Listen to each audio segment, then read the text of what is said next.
Hi guys, welcome back. We are in our last module. So today, what are we going to do? We are going to look at the ABC strategy. Normally we have heard of this as simple as ABC. Okay, so we're going to look at the ABC strategy. Okay, so basically, I'm hoping that at the end of the lesson, all of you will be able to use the ABC strategy in supporting your child with autism. So let's straight jump into it. Okay, so ABC means antecedent, behavior, and consequences. A for antecedent, B for behavior, and C for consequences. Okay, so let's look. What is behavior? Anything, any action, any verbal expression, or even non-verbal expression, everything is a form of showing your behavior. So engaging in activities like talking, eating, sleeping, everything is a form of behavior expression. Some is always with us because like crying, okay, or uh, sucking milk, and all this is part and parcel, which is you don't need to teach, but people will know. Some other behaviors are what we call acquired over time. Over time. So the important thing is that everybody's behavior is going to be modified over time. Okay, all okay, everybody. Okay, and so um, every behavior, I think, has a purpose. Okay, so you need to understand this. Why the behavior? Okay, okay, so that it will be easier for you to look and see why your child or somebody is escalating a behavior or why the behavior is always repeating. Okay, punishment only qualifies as such if it is effectively diminishes or halt problematic behaviors. Okay, so punishment is one. Okay, why people punish for whatever the reason is, but what is very important is that trying to what you call control the undesirable behavior is not the solution. Okay, in fact, it makes it even worse. Okay, so it is very important for us as parents to understand our children's behavior and take appropriate actions. Okay, why behavior? So you can see that behavior is sometimes is to seek attention.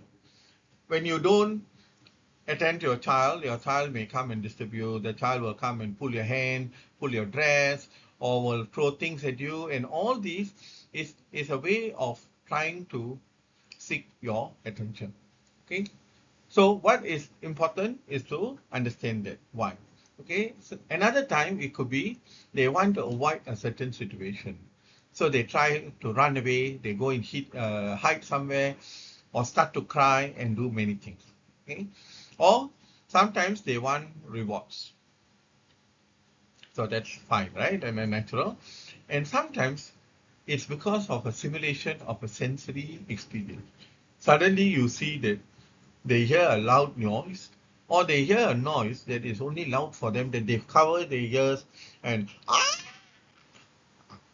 that is what we can see that they are having a sensory experience, and they are, you know, acting it out or telling you that they are going through something. So you need to be very clear. Okay, analyzing the behavior. Okay, so why the behavior?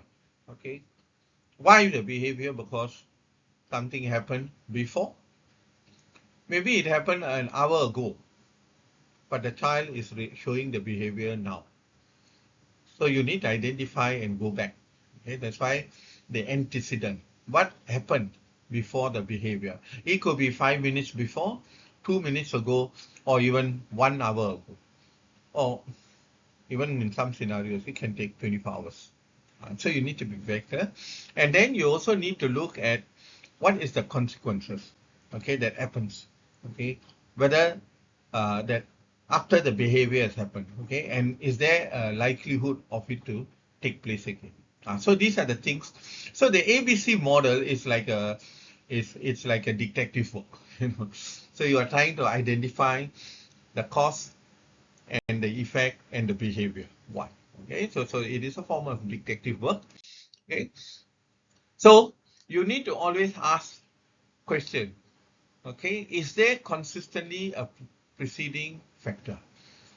Okay, for example, I can give you an example like every Tuesday, okay, at 9 a.m. when you go to visit your child looks at you and runs away from you or start crying. So it happened one Tuesday, you said, okay, never mind. Then it happened another week. So you can see that, okay, now it's time for you to sit down and think, why? Why is this so? That could be because maybe you are wearing a particular kind of perfume, which the child doesn't like. So every Tuesday, maybe you have a choice of cologne that you spray before you go to your child. From before you come out of the you come out before you come out of the room, you spray a particular cologne which your child dislike, and so his reaction is there. So you need to go back and ask yourself, okay, Monday, why nothing happened? Then why Tuesday something is happening? So these are things that you need to sit down and think. Okay.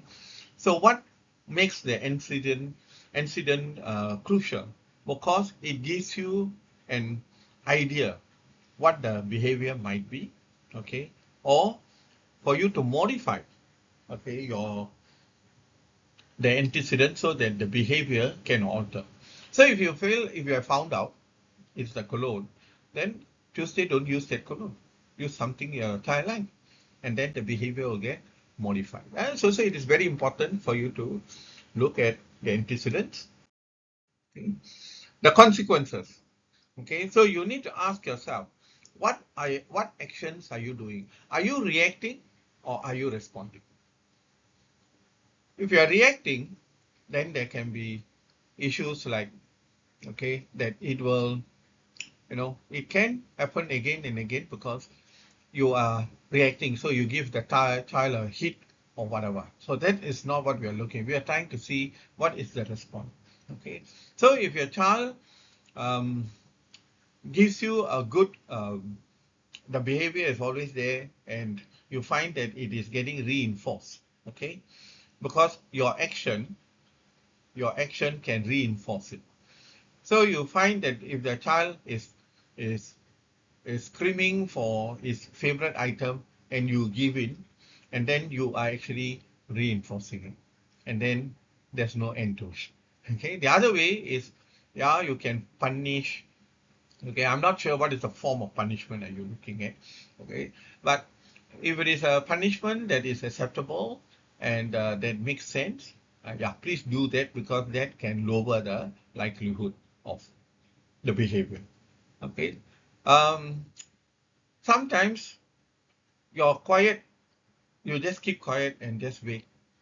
Okay, maybe you ignore your child and just keep quiet. In the sense that the behavior may just stop because he realized that you are not responding. It may stop or it may get worse. So it's a decision that you need to make. Reflect on the following. Okay, when the behavior happens, what are the peak times? Which day? Which time of the day? Is it morning, afternoon? Is it before lunch, after lunch? Or is it after dinner? Or is it before going to sleep?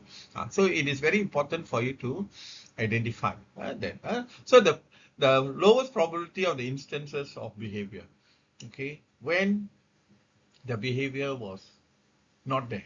It was quite normal. Okay. So what was the preceding circumstances? What was the child doing? Or what was the parents doing? Or what the environmental situation was and everything. And also, what is the immediate aftermath of the behavior? Okay. What was the child's involvement, environment, and everything? Okay. So what happened after the behavior is over? Okay, child has come down. So did things go back to normal? Did you go and start to talk with the child and play with the child as usual? Okay, all that is important. So please think through. Identifying the purpose of the behavior. Okay, so you need to ask yourself why the child is behaving in such a fashion. Okay, what could be? So you try to, have a hypothesis okay, why your child is behaving, and then try to come out with behavior intervention strategy, because it is important for you to understand what is happening. So you need to hypothesize, okay, put in a hypothesis about it, and then think through, okay, what kind of action will I take? So sometimes you need to run in your mental thinking, okay, what will you do? So examples of behavior function, sometimes the child wants to get attention, okay, or the feelings of authority, or he wants his own items, or even a sensory uh, issues. So you need to identify what your child wants. Okay. Sometimes he doesn't want to do his work, right? So what will the child do? The child will start to cry, will react, will roll on the floor. Okay. Or it could be he doesn't like groups, or he doesn't like the music. Okay, so that is why he's covering his ears, cupping his ears, or he go and hide in a corner and try to avoid or everything. So all this is a form. So you need to understand its behavior, and you need to understand why it is there. Okay. Thirdly, if this function is to the behavior is to get your attention, okay, then you need to ask yourself that if your child is trying to get your attention in a inappropriate behavior, okay, then you just ignore, you don't see, if he comes and beat you and then ask you something, you try not to react or to respond. Why? So that the child will wonder why. And so that is the time that you can reinforce to tell him what is the good way to ask. You can say, if he's verbaling, then you can tell him, Mummy, help me, or something, so that the child will understand. Okay. If that is not possible, at least use some prompts, which you can show, okay, stop, tell me before you do. So educate some positive steps. If the function is to seek engagement, okay, the child wants you to do something with him, then you let the child take the lead. Okay, so it is important for you to do a balancing way of turn taking. Okay, explain to your child, like what I told you, parallel talking. Okay, talk to your child, tell him what you are doing or what he is doing, and or self-talk it, so that the child can understand what is the correct way of engagement. If the function is to await challenging tasks, you see, what is easy to us may be very challenging to your child. Okay, so it is very important to see how you can actually break down the task. Okay, so at every point of achievement, there is some positive reinforcement. Well done. Okay, so he does first stage, and then move to the second stage, to the third stage, so that the challenging task is broken and it is made easy for him, so that the child can, slowly learn. And at the same time, whatever the task you are giving, it should be something aligned to his developmental stage. And please do not overdo it, okay, to put it um, at a higher level. It's definitely not possible. Okay, if the function is to, in the sense that the child wants to take control, then, offer him choices. Or you try to prioritize the responsiveness over directiveness. Instead of telling him to, okay, do this, do that, go there, go here, instead of doing all that, maybe you can give him that, okay, you want to play your computer game, yes, but first you need to shower. So you prioritize. Take your shower, then you can play game. So in a sense, you prioritize his responses rather than telling him, no, you must take a shower now. That is not going to work. Okay. Always give your child some positive um, decisions, making positive decisions, and support him. That is very useful. If the function is to acquire desirable items, okay, then okay, it is important for you to know that if the child approaches you with the good behavior, then you will give access to the items. Otherwise, you are not. And you need to be very consistent. Please don't, sometimes when the child gives you a inappropriate behavior, you just give it to him because I am very tired. No, because then the child will get very confused. Okay, and he's not going to look at it from a different understanding. Because you must understand, he doesn't understand. Okay, so he realized that, oh, I did this and my mommy has given me the thing. So, okay, then it should be appropriate. So you need to be very clear. Okay, and also specify how and when the child can get a particular item. Yes. Okay, so if he wants to play his computer game, there is a time and place. Okay, so that you try to systemize your child. Okay, and always ensure that the items for reward are what you call that is displaying a desirable behavior. Okay, the reward is for the right behavior, not for the wrong. Okay, if you do that, then the child will be reinforced in the wrong way. So I mean, it is easy for me to tell, but it is something that you need to consciously work it out.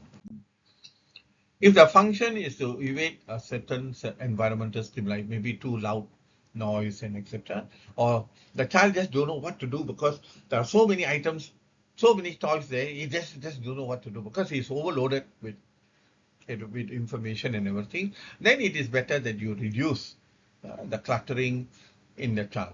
Okay, that means you give him maybe a choice between 3 toys, okay, or 2 toys, depending on the level of the child. Okay, always try to have a workplace that is, appropriate to the activity that you are planning for. The noise level, the lighting, and the emotional atmosphere. Okay, you need to adjust. Okay, so if your child is very sensitive to light and everything, then you need to darken the place or the noise level. Okay, for example, if your child finds even volume 3 is very loud to him, then maybe you need to talk in volume, because that is more important. Okay. If your child is not so sensitive, then yeah, you can talk in volume 5 or 6. Okay, so be very clear. Okay. Okay, so you also need to understand if your child is a bit more kinesthetic and everything, don't tell him sit down and do work.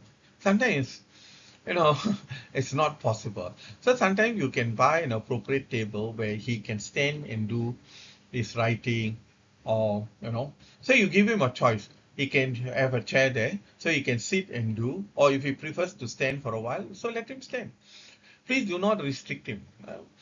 And in a sense that if he wants a sensory input, okay, then yeah, amplify the visual or give him a tight, what do you call, a bear hug or whatever that you feel that will help him to, achieve his sensory input. That's important. So, as I mentioned, right, the ABC is a detective method. So, when you look at the behavior, you see, normally you will look at the behavior because the behavior is the one that is very visible, okay? And then maybe the consequences and everything, with what you have mapped it out. So it is important for you to understand why this behavior. So go back. What was the triggers? Is there any triggers? Okay. And then what was his behavior? So what is very important is that you need to ask yourself is this. So if you identify 3 factors, then you try to see what you can do to reduce all the 3 factors. Then let's see whether the behavior change and the outcome. So that's important. Like what I said, if every Tuesday you put colon A, and that's where your child is reacting, then you try to switch to colon B. And then if nothing happens, then that should be your way of moving forward. Okay, so please make conscious because of the environment, because of the timing and everything, what worked in the morning may not work in the evening. So that is why you need to identify what is happening at the different times of the day, and so you record it down, and then you see what's the behavior, is it getting worse and everything, so that you can think of the appropriate strategies. Okay, and work it out. Because it is you only can speculate. So you base on the speculation, you take necessary actions and hope it works. Okay. So coming to this side, please do as much as you can. Please take a video and show me what you did and how it worked and etc. Thank you. Bye.